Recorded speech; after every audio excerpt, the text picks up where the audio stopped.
सबा तुम चलो यहां से।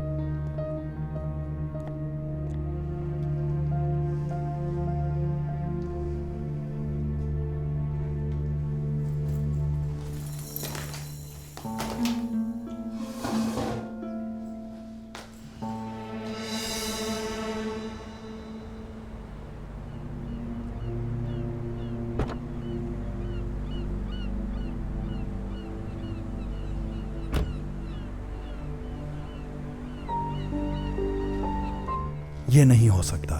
मैं नसरीन से अलग नहीं हो सकता। वो मेरी जिंदगी में किसी बहार की तरह आई है। मुझे जीना सिखा दिया है उसने। मेरी तारीक जिंदगी में रोशनी भर दी है उसने।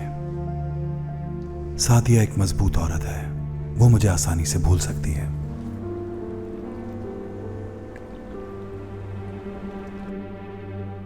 नसरीन, इधर आओ, मेरी मदद करो। मैं ये सब अकेले नहीं कर सकती। मेरी बात सुनो अमीने, तुम यहाँ क्यों आती हो? यहाँ क्या काम है तुम्हारा? खादमा हो ना, तो फिर चुपचाप सारे काम करो। मैं इस घर की नौकरानी नहीं हूँ और तुम्हें मुझे हर हाल में इज्जत देनी होगी। सुना तुमने अमीने? नसरीन जरा।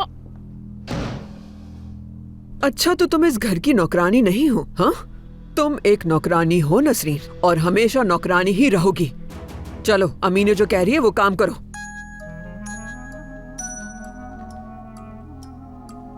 और काम के दौरान फोन इस्तेमाल करने की जरूरत नहीं। हेलो नसरीन, मुझे बात करनी है तुमसे। ठीक है, मैं आ रही हूँ।